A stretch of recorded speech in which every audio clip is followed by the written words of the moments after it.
I just want to say a few things about this bookshop. The person whose idea it was is not here. So we've probably beaten to death by now. But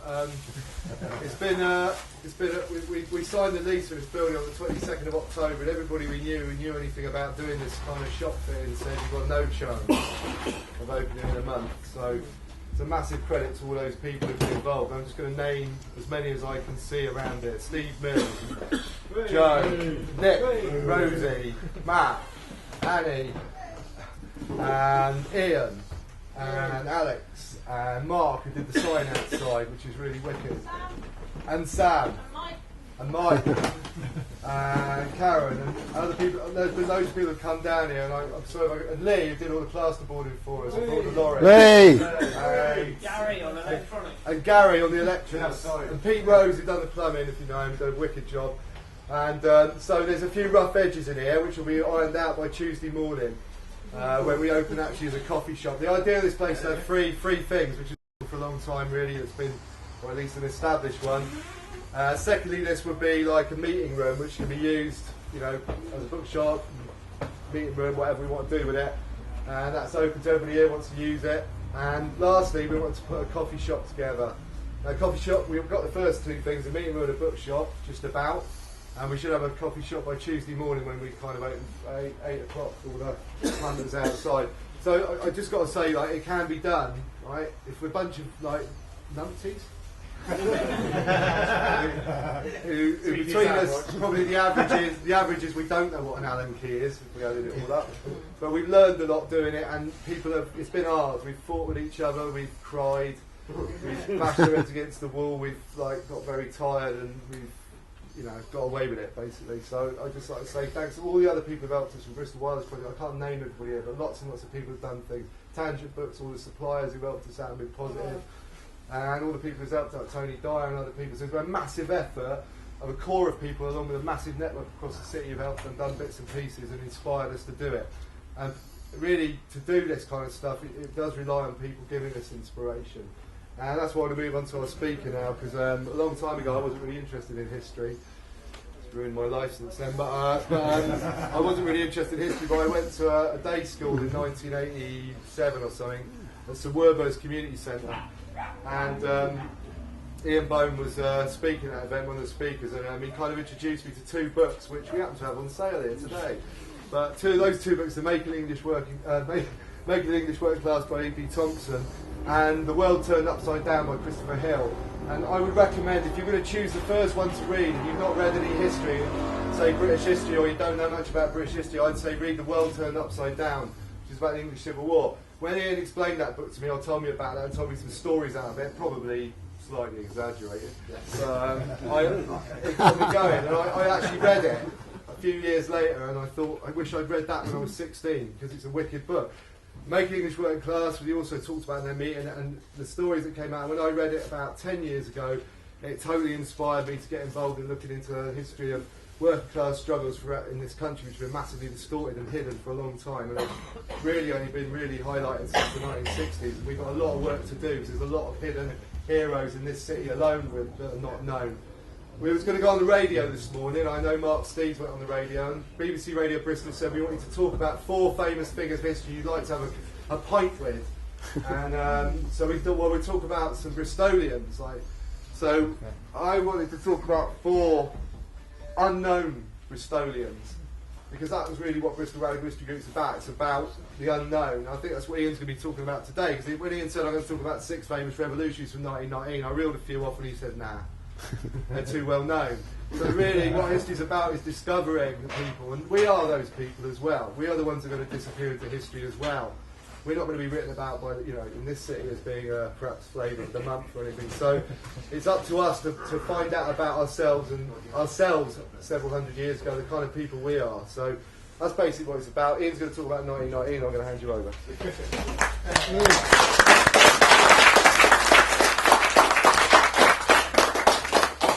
Fucking hell.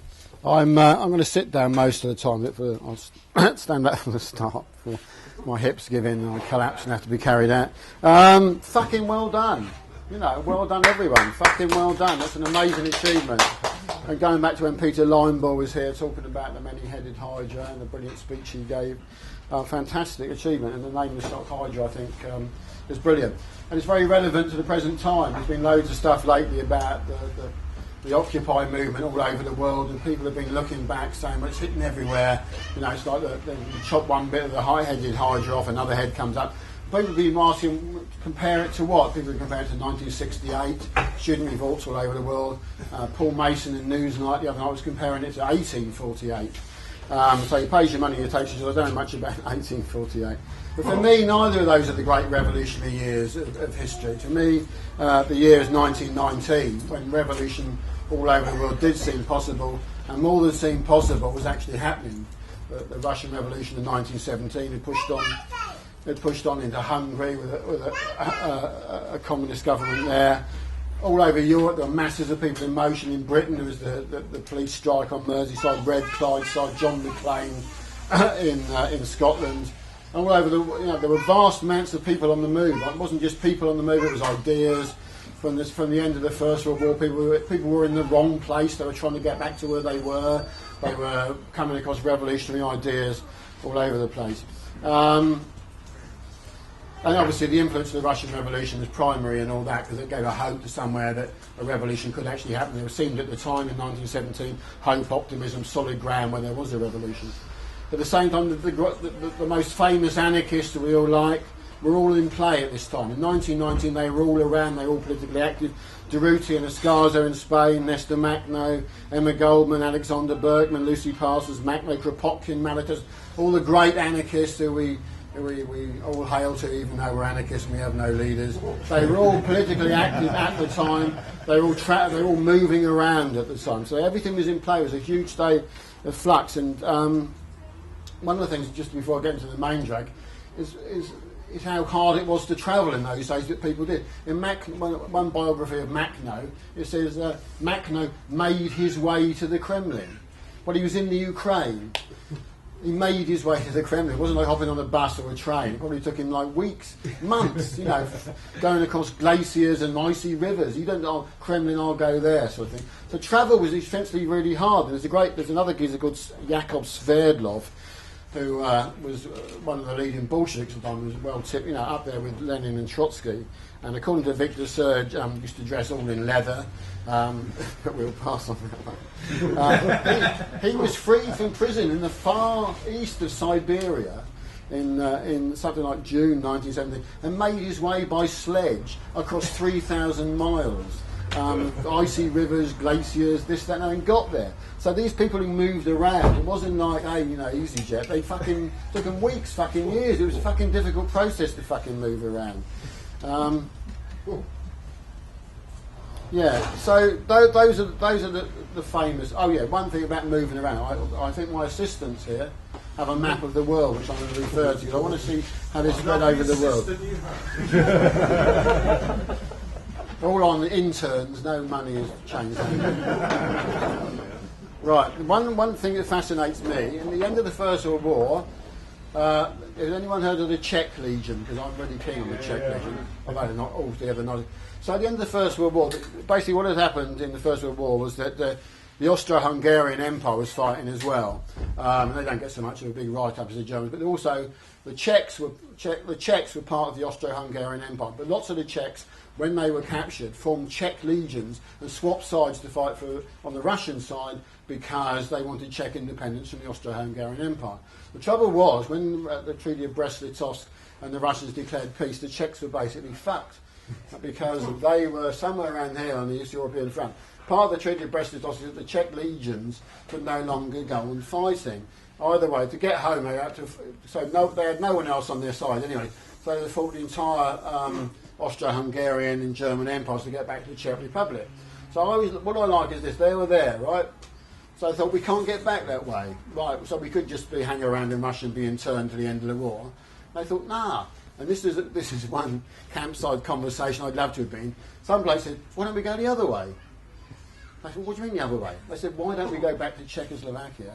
Or, sorry, the Czech Republic as well. This way. Right across Russia. Over there. Down through Japan. Across the Atlantic. Right across the United States. back over here, get there, and then we're back to Czech Republic. Right, sorry, what was? And they thought, yeah, fucking why not? I think it's a pretty good idea. And they did. I mean, the whole history of the Czech Legion is incredible. They fought their way across, they fought the Bolsheviks. I mean, they weren't antagonistic to the Bolsheviks, they just wanted to get home. But Trotsky, in one of his duplicitous manoeuvres, said, yeah, you can go back, but you have to give all your weapons up. And quite rightly, the Czech Legion thought, we don't trust the Bolsheviks to give all their weapons up. And they had amazing adventures, and they've ended up fighting with the White Armies in the Far East.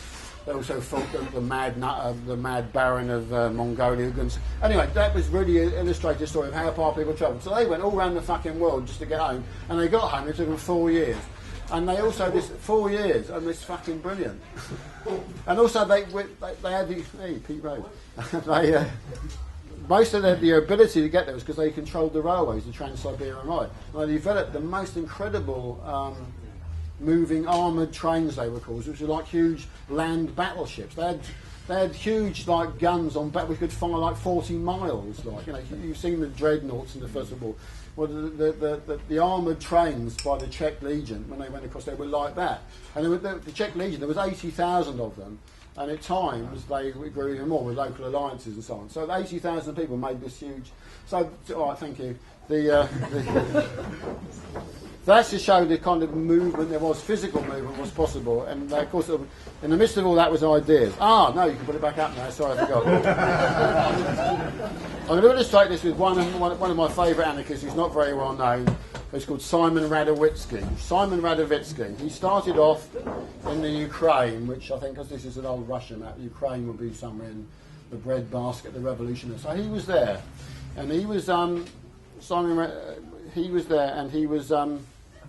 he was 14 years old when he took part in his first strike. But he was wounded by a sabre charge by the Cossacks.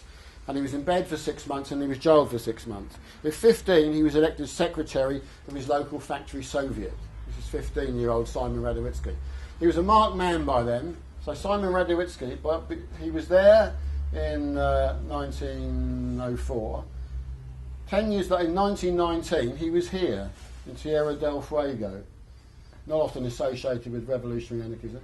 So he was there in his shire. He was in prison there. So what had happened to Simon in that time? Simon had emigrated, his family, because they were named to this, had emigrated to Argentina, where Simon Radowitzgy got involved in the, not really a narco, a syndicalist union, the Fora, very active in there. And there was a workers' demonstration there in 1909, and the Argentinian police killed 9 workers. Following week, Radowitzgy saw where the chief of police, the hated chief of police, had done the thing, he tossed a bomb into his car and killed the chief of police and his deputy. He was then going to be faced with execution. He was arrested. He made no attempt to get away, in fact. But because he was under 18 in Argentinian law, he could not be executed. So he was sentenced to life imprisonment. And he was sentenced to imprisonment here, in Shire, which is like the southernmost city, town in the world where all the polar explorations take. There's Antarctica. So he was there. He was in prison there for 20 fucking years. 20 years. He was a totally unrecalcitrant prisoner. He was stroppy. He fought for prisoners' rights. He was brutalised in the most horrific way. He was raped repeatedly by the deputy prison governor. Twice he escaped. Then this is Cape Horn here. So escaping in a boat is like not easy. So some comrades from Uruguay assisted him to escape with local smugglers, but they obviously dare not, in the size of the boat, go around Cape Horn. So basically they just fiddled around in the Beagle Channel there, the disputed area, lots of islands in between Chile and Argentina, and we're doing that 23 days. Radowitzgy nearly died. He was totally sick all the time. Imagine these mountainous seas coming. So you might even be relieved when the Chilean Navy arrested him and handed him back. So he's still there in 1930. So there he's there, Ukraine, he's over, he's 1930, he's still in his shire. He served 20 years, and he's still only fucking 40 years old. Eventually, in 1931, there's a new government in Argentina, agitation by the anarchists, gets him released. He comes back to Argentina on the grounds that he won't involve himself in any politics. Now, who thinks Simon Radowitzgy accepted that? No, he was arrested and imprisoned. He was then deported to Uruguay, where again he was exiled to some islands called I can't remember what they're called. off the coast of Uruguay, where we find him in prison in 1936. And you might have thought the geezer had earned a bit of a well-earned fucking rest by then. However, our comrade Radowitzgy hears of the outbreak of the Spanish Civil War, gets released because he wants to go and fight in the Spanish Civil War, travels to Spain, where he fights on the Aragon front for 2 years. Anyone who thinks they're fucking put a lot of work in, this is the time. We stayed up all night putting a few fucking screws in. So he's there. He's in the Aragon front for 2 years. He is wounded. He's 44 years old. He is wounded on the Aragon front. So the rest of the time he works for the CNT. He works for the CNT publications in Barcelona till 1939 when the Republican defeat is complete.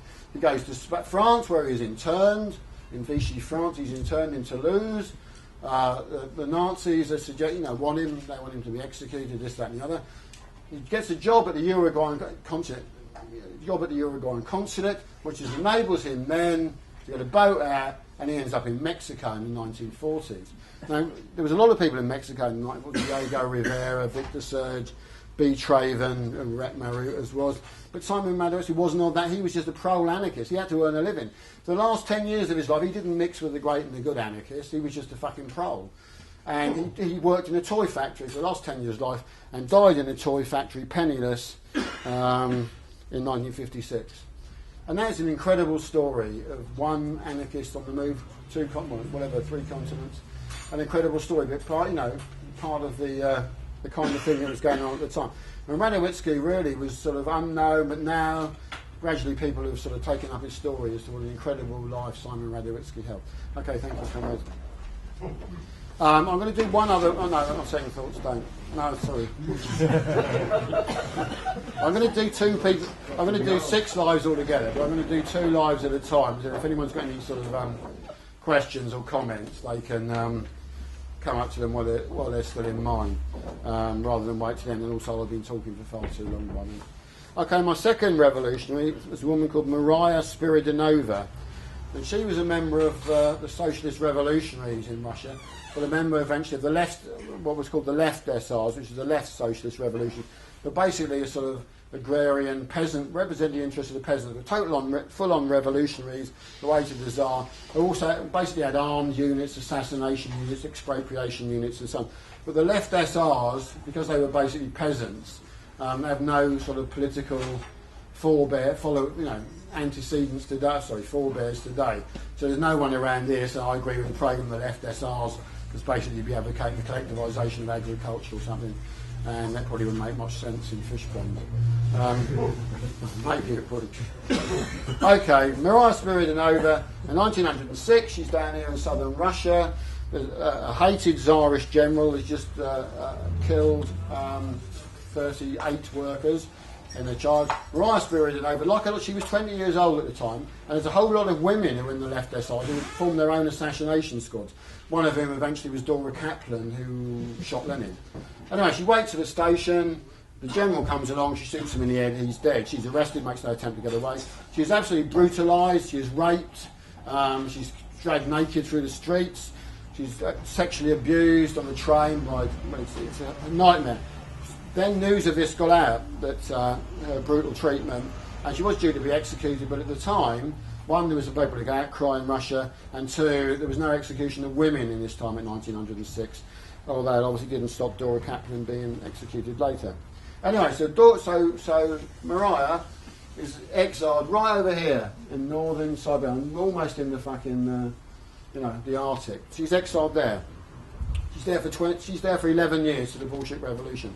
But in the time, she's not wasting time. There's a sort of all-women's prison unit there, which is basically a training ground for left SR assassination squads. So these women just treat themselves in bomb-making, revolvers, and they are fucking, utter out-and-out committed revolutionaries. Again, total privations and so on. 1917, the revolution happens, not the Kerensky one, the early one. 1917, the October one, the Bolshevik. All political prisoners, all revolutionary political prisoners are freed, including Mariah Spyridonova. However, she refuses to leave the prison because they're just letting political prisoners out. She stays there for another 3 weeks till all prisoners are released. She travels by train from here gets the train to a small town called Chita, where vast crowds have assembled, because Spiridonova fame has gone before her. Vast crowds are assembled. And she's elected, she doesn't mean to stick it, she's elected mayor of Chita by vast crowds. And her first decree is to blow up the local prison, which she does, actually physically blows it up. So she stays there for 3 months, because she's, as you can imagine, in fairly well. Then she travels back across right to Moscow here. I think you put that down for a bit, thanks.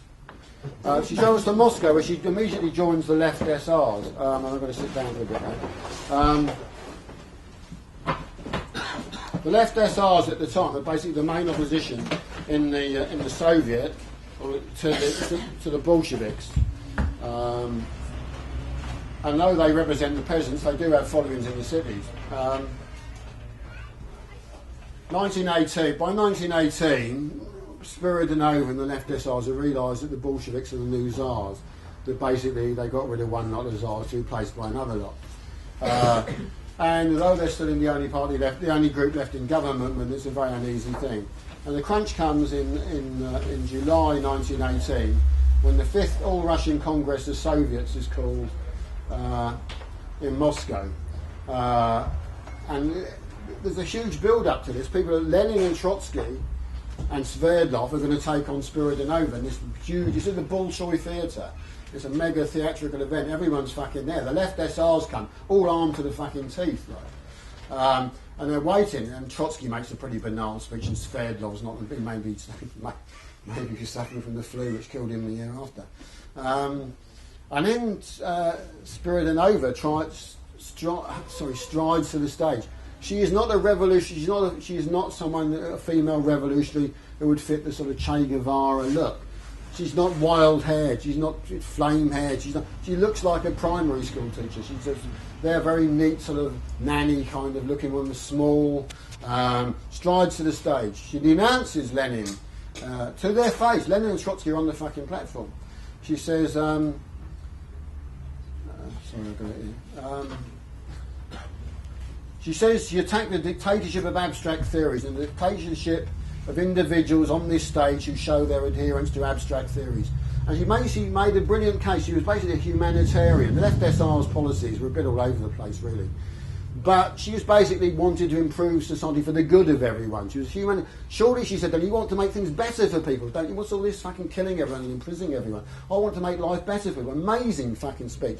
Spiridonova never wrote anything, so the only record of her is in these speeches.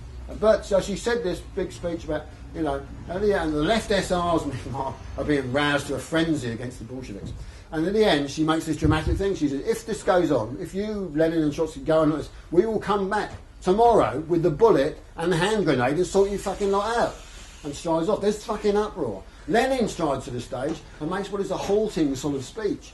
Dealing with details. He doesn't match Spiridonova's passion. And on the way out, there's more Bolsheviks than left SRs. But the Bolsheviks, it's a bit like handbags at 5 pounds. The Bolsheviks are pushing the SRs a bit. But again, the SRs get their guns out and get out. So you might have thought, well, that's it. Spiridonova, a great orator, but what is she going to do? What's going to... fuck that for that. The following day, Spiridonova and the left SRs are back at the Bolshoi the following day, earlier than the Bolsheviks. And the session is opened. Spiridonova strides to the front with a gun in her hand, shouts, "This is the insurrection, the Bolsheviks are overthrown, long live the revolt, long live the proletariat, long live the peasantry," and declares the Bolsheviks overthrown. Well, she might do that, but would that mean... Yes, it did. At the same time, the left SRs moved their assassination squads into peace. They shot the German ambassador, Count Mirbach. They seized control of the telegraph office. Felix Dzerzhinsky, who was to become the head of the Cheka, went down to try and arrest the left SRs. He was arrested by the left SRs under gunpoint. At this stage, the left SRs had everything going for them. The Bolsheviks were beaten. They had everything going for them, but they stopped there, as always. They stopped there and didn't do anything else. In the meantime, the Bolsheviks had very few Very few troops. They had, people think the Bolsheviks in 1918 had plenty of armed people. They didn't. And the only people who saved them is the well-known case of what they called the Lettish riflemen. A regiment of Latvian riflemen came and militarily disarmed the left SRs. The left SRs, because they were more agrarian, right, sort of rural rather than, didn't have that following in Moscow, which they had in the whole country. So basically, there was that seize the time moment when history could have gone either way. The Bolsheviks could have been defeated, although wishful thinking by the anarchists later would never have come into play, Kronstadt, because that was the key point, I think. And Spiridonova had led an unsuccessful uprising against the Bolsheviks, which one, in my opinion, which could have succeeded, and without doubt was an incredibly brave and thing to do.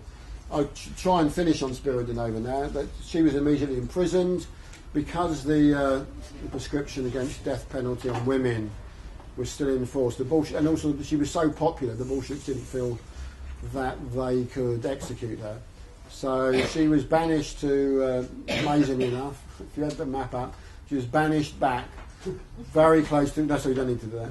She was banished back to very close she'd been. So in 18 months, Spiridonova had been in a Tsarist prison, in Siberia, and 18 months later, she was back. The name of the prison had been changed to Bolshevik prison. And I think Spiridonova is one of the, certainly one of my great heroes. And for the rest of her life, she's basically, before she was put back to Siberia, she was imprisoned in Moscow, where Emma Goldman visited her, because she actually escaped from where she was. And Goldman described her as the most, of all the opponents of Bolshevism, Mariah Spyridon was the most impressive. For the rest of her life, she was in prison in various prison camps in Siberia, till using the cover of 1941, Stalin had her executed on some spurious charge of colluding with the Germans. So again, the travel, and again, the heroic revolutionary, because they have no sort of forebears today, is often forgotten. Right, I better shut up before my voice goes. If anyone wants to raise any questions or add anything more about those two, please do.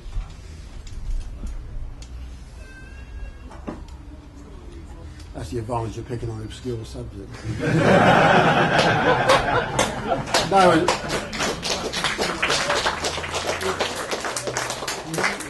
No one's going to come along and say, no, your analysis of the left socialist revolutionaries in the present economy. No. What's Kronstadt? Oh, God.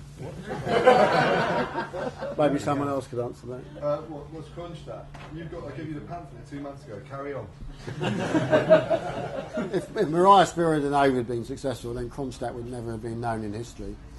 And no. Okay, I'll move on to a geezer called Max Holz. It's Hoelz. Max Holz was just a German worker. He never wrote. He was an absolute proletarian. He never wrote anything. Well, he did. In fact, he did write a very sad autobiography towards the end of his life. He was someone who acted rather than thought. He was in the German army up to the Russian Revolution of 1917, when he was politicised by German communists. He became chair of the Workers' Council in Falkenstein in central Germany. And Germany at this time was just full of right-wing nutters, left-wing nutters, anarchists, armed bands all over the place. And basically, Holz formed what was described as an armed workers' detachment fighting reactionaries in 19... He was accused of having anarchist tendencies. Basically, Max Holz was like a Bash the Rich March with guns and tanks. What he would do, he had not a permanent army, but an army of maybe 2,000 or 3,000 people who would go back home and stay there and materialise when needed.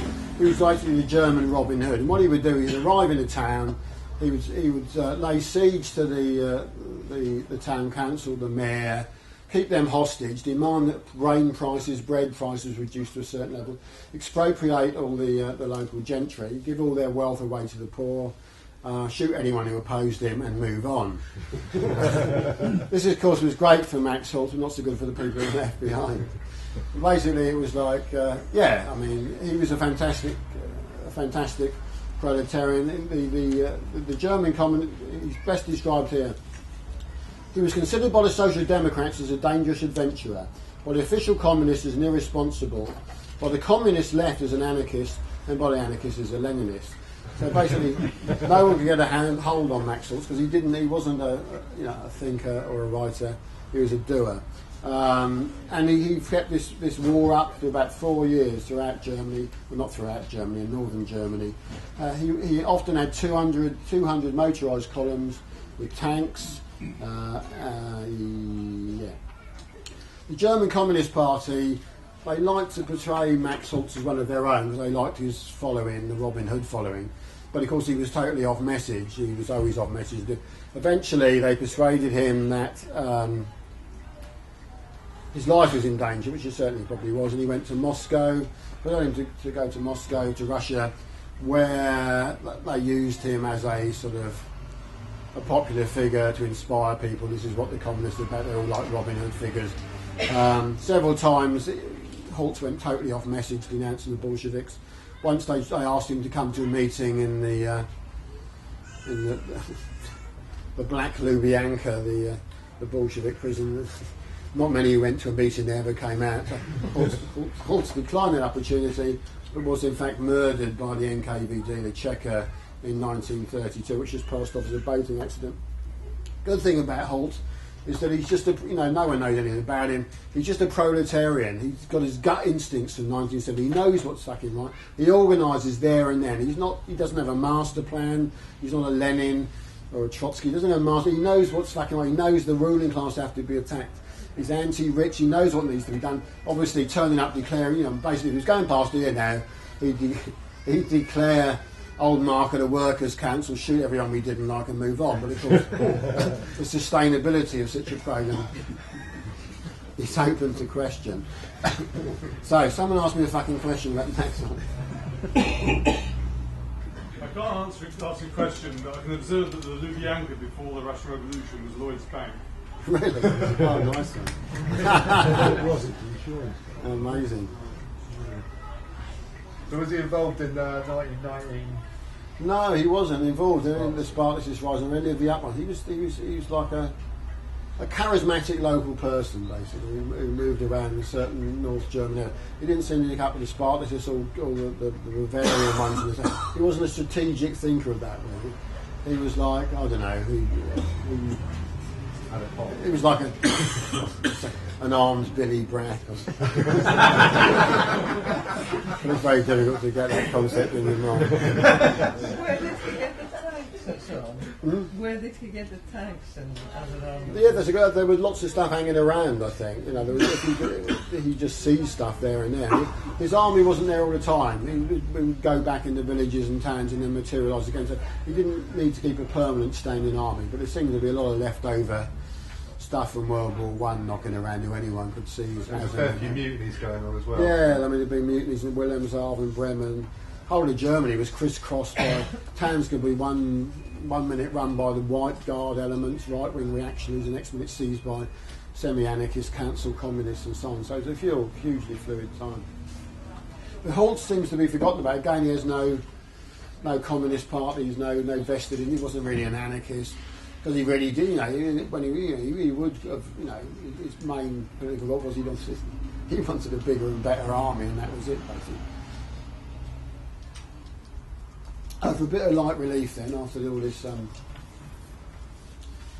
this heavy going stuff, and maybe have a break after that, I'll move on to Jaroslav Hasek, who's a particular hero of mine.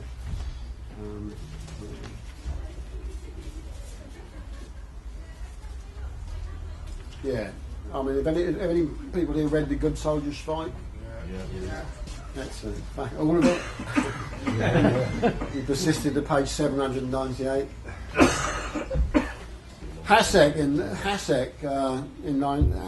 Jaroslav Hasek, maybe you don't need the map. In 1919, he was, I should leave where he was in 1919.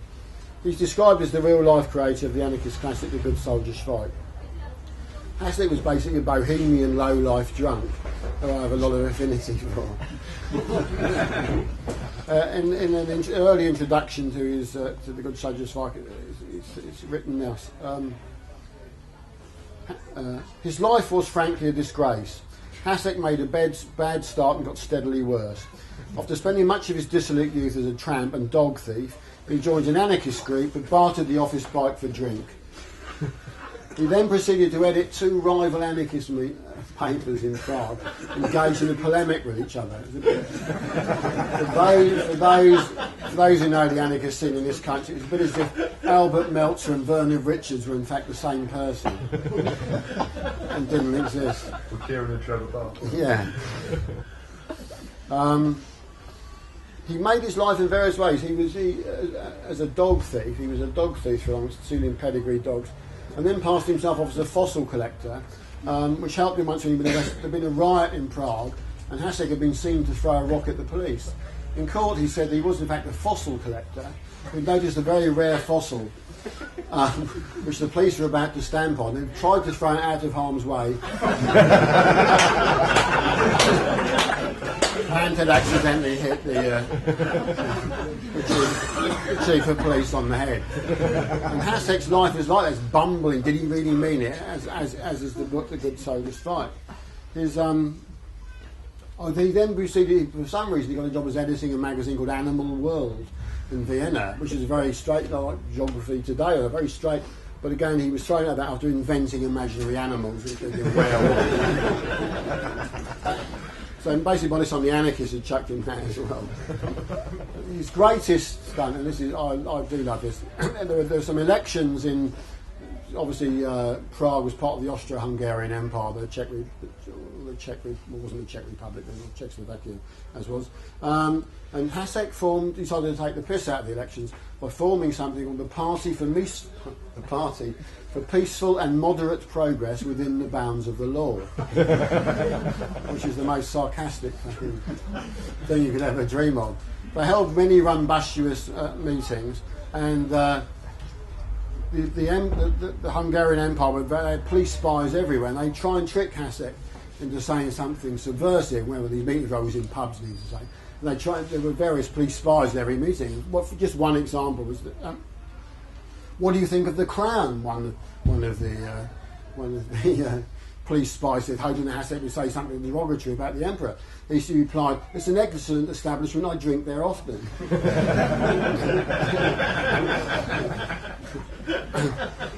On the day of the election, and it can't be said that Hasek and they said, "Oh yes, you're lucky. My only illustration."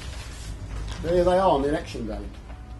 This is the Party for Peaceful and Moderate Progress, and that's Hasek there, all dressed up for the occasion. Only 4 of them, so there they are, awaiting the results to come in. But they did not wait for the results to come in, because Hasek, by 10 o'clock, they were drunk. And the polls had only opened at 9 o'clock, and Hasek decided to declare victory. So they plastered Prague with posters saying the Party for Peace had won, and that Hasek was now an elected MP in Vienna, as would be the helmet, and they plastered these posters all over. Eventually, the police, about 2 o'clock in the afternoon, the police wised up to this and came over and sent a policeman over to arrest Hasek. For some infringement of electoral law. Hasek greeted the man and announced that he indeed had been elected, and he promoted the policeman to Chief Inspector of Police in Prague and sent him home on his way to await further instructions. What a top man. In the event, Hasek seemed to have polled 20 votes, but they cobbled together 90 sport ballot papers, made 100, and they passed it off as a huge triumph. After that, Hasek then went on to write the great Good Soldier's Fight, and there's loads I could say about the Good Soldier for those who've not read it. But there's 3 great jokes in the first chapter. He is informed that the Archduke Ferdinand, while travelling in a car in Sarajevo, has been assassinated. Obviously, the huge event which would lead to the First World War. Hasek replies, "What a lucky man to have a car." Another occasion, in the pub where Hasek drinks, they noticed that the picture of the emperor has been turned to the wall. So the police spy Brett Schneider asked Schweik, why is the emperor's representation been turned to the wall? To which he replies, it's turned to the wall in case a fly shat on it and someone would make an unfortunate remark. Due to his continued agitation in the pub, the landlord falls under suspicion by the police that he might have been infected by Hasek. Hasek goes in there after being away for a week. The landlord's wife says, terrible news. Last week my husband was arrested and sentenced to 10 years for sedition. Goes Schweik. What good news? What do you mean good news? Well, he served a week already. Hasek eventually, he was Hasek, as opposed to Schweik, was conscripted in the Austro-Hungarian Empire, forced to fight on the Russian front, which I can't imagine he did with a great deal of enthusiasm. But knowing this sort of chameleon character, we find him in 1919, not at all in prison, not at all fighting for the Austro-Hungarian Empire, but as a commissar in the Red Army.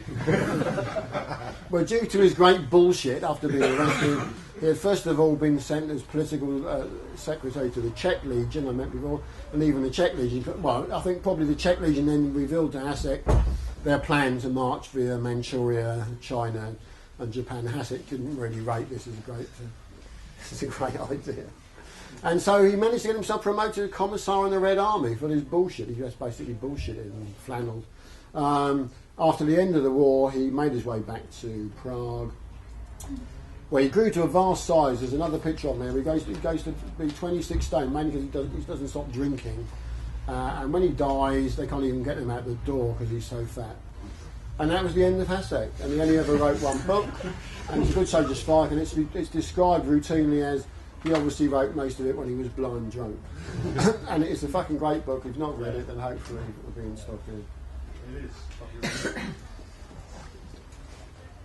Yeah, if anyone wants to say something about what a great book it is, please do before I go hoarse. I think the illustrations are fantastic. Yeah. So the content and the illustrations, they gel together. Yeah, Joseph Landauer, who did the illustrations, was a mate of Hasek's, and the illustrations are brilliant. The bizarre thing was that in the late 60s, it was the British ambassador to Prague called Sir Cecil Claret, who published two books. He became a huge Hasek enthusiast and published two books, one called The Bad Bohemian. As people said, Hasek wasn't a Bolshevik, he was just bullshit. One called The Bad Bohemian and one called The Red Commissar, which are about Hasek rather than Schweik, and they're well worth a read. Probably available only now in second-hand version, I guess. Like that. You had enough? Give in yet? Oh, well, I'll soldier relentlessly on, presuming you're still interested. Let me find the next one. Well, before I try and find the stuff I put my notes on, here's a quiz question. I'll be interested if anyone knows it. Who were the two people from the United Kingdom who in the 20th century led workers' armies? These are from Barnsley. No. Oh, he might be. No, he wasn't originally. There's only three of them. Two people from the United Kingdom who led workers' armies in the 20th century. One's fairly well known, and one ain't. It's not George Orwell's second. Oh no, it's good. Yeah, he's petrol bomb makers at Osterley House. No, the obvious, well, not the obvious one. You don't know where he's born. One was James Connolly because he was born in Edinburgh and led the Irish Citizen Army. The others could we have the others is called Percy Fisher. I'm going to talk about briefly Percy Fisher. Percy Fisher was born in Durham. He was a miner in Durham. He was born late 1890s. We know from census returns his family moved somewhere to Derby where he was taken to be a miner. Then he vanishes off. Then we do not hear anything about Percy Fisher. Nothing is known about Percy Fisher. Percy Fisher then materialises in Johannesburg We don't know when he got there, but he's certainly there in 1919. So he's gone from there to Johannesburg and stuck it down again there.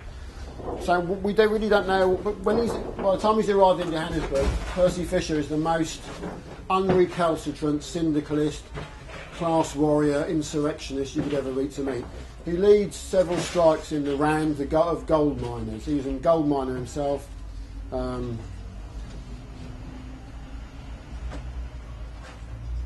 And leads several.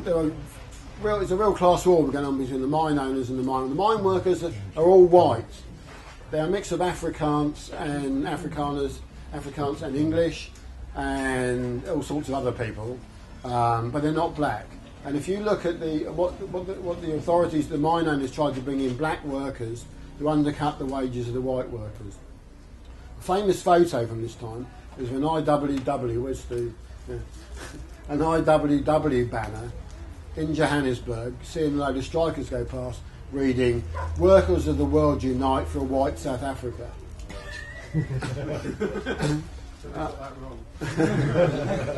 And often in the past, this strike's been played as a racist strike, and basically, there were racist elements to it. There were elements of not wanting to be undercut, but there were attacks on black workers and so on. There was a strong racist element in it at the beginning. By 1922, Fisher, who's already been in jail for 3 times, has formed something called a Council of Action, which unites all the most militant mine workers. Fisher throughout has been totally anti-racist. He'd argued against, he's physically stopped racist attacks, but they had taken them. So often in history, this episode is seen as sort of a white working class racist thing. And that's sort of totally changed now, maybe because of one very good book entitled White Rising in the Rand by Jeremy Cricklow.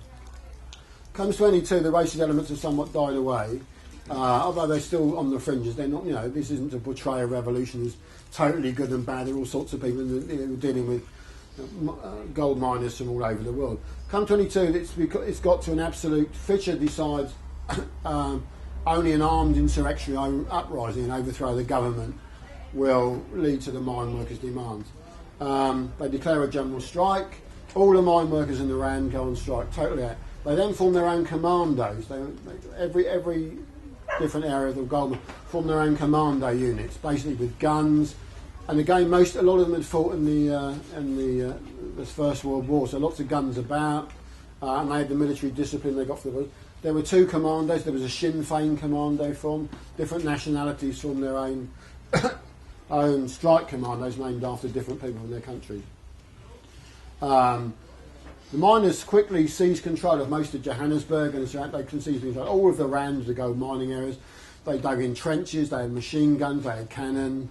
They paraded about in military uniform. They also allied with some of the sort of Boer farmers from the Orange Free State, or Orange Free Colonies it was at the time. They obviously not have the same demands, but were interested in overthrowing the government. But they also expected these to ride to their aid.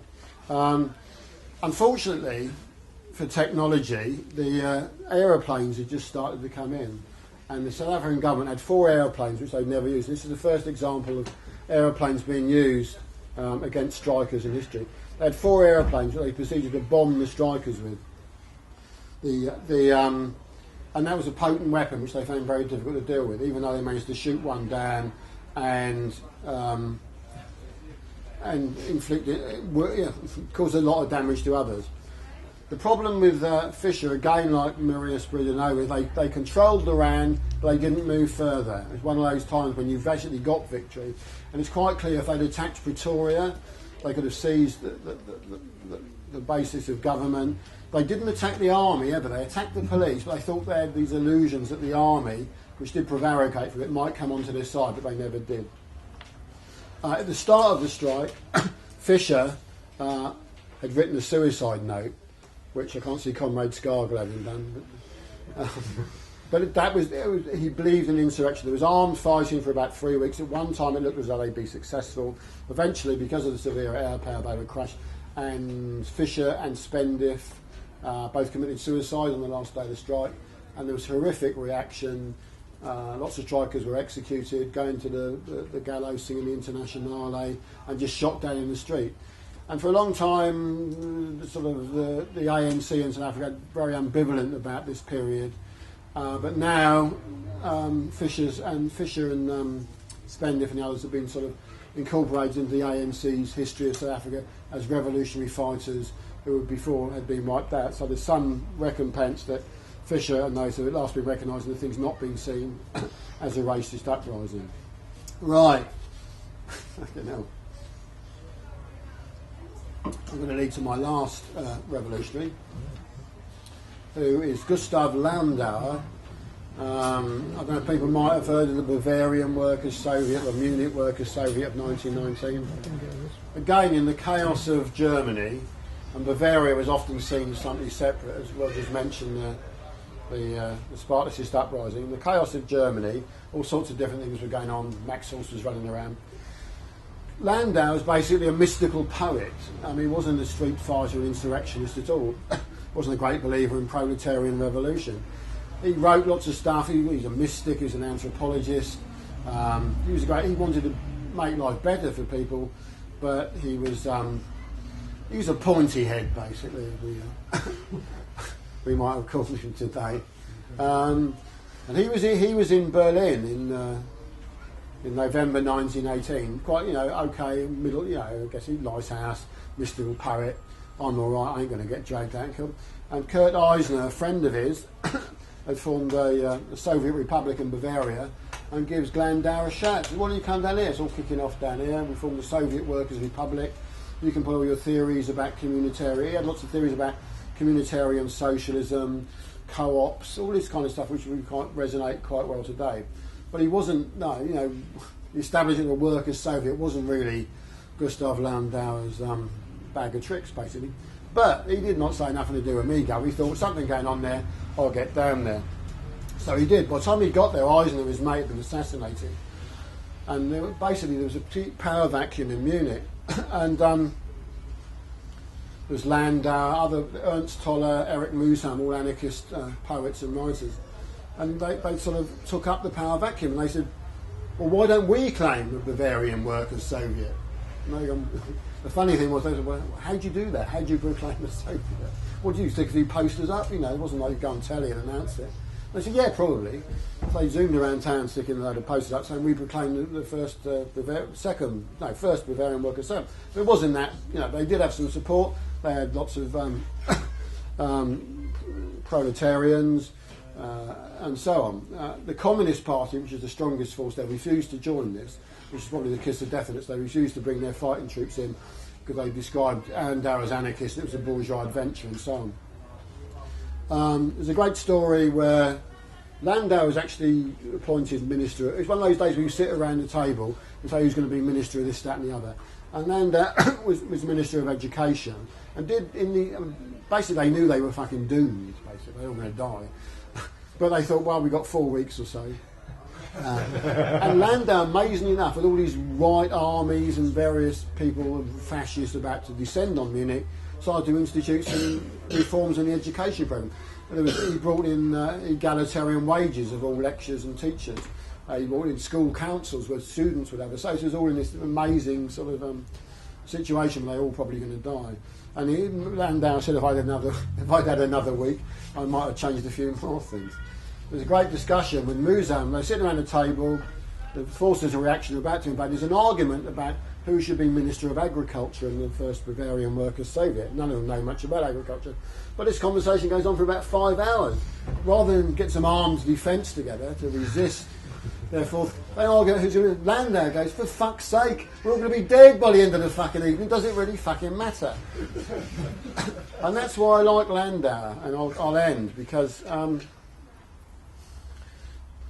people make history, but not in circumstances of their own choosing. It would have been really easy for Landauer to say, well, it's not my bag, I'll give it a miss.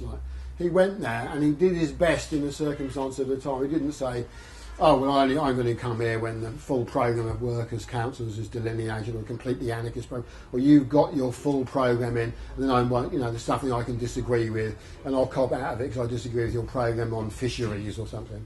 The call came and he went there.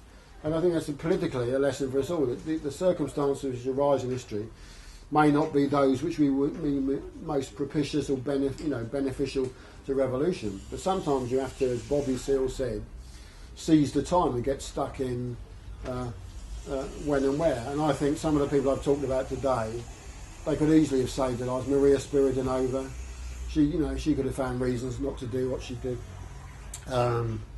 Certainly Percy Fisher could have done, not done what he did. They could all have not done what they did, but they were there. They were proper revolutionaries. They saw the circumstances and they decided to make a revolution in their own time, there and then, at great fucking risk to themselves. And comrades, if we can match that in our own political activity, and if Hydra Bookshop could be a spur to doing that, we'll be in for some great times ahead. Thank you.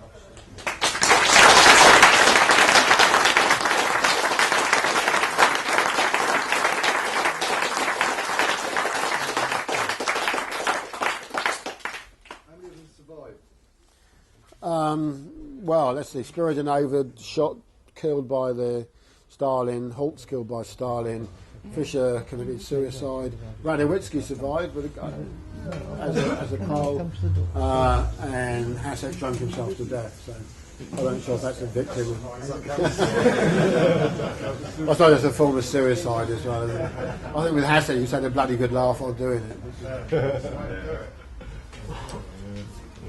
Any other questions then? Well, there's not lots of books, but there's books written about various of these people. So if anyone afterwards wants to approach me, I can give you a nod in the direction of, if you're interested in anyone, who to read more about. And hopefully Hydra will stock these books. Yeah, some of them are already got Landauer.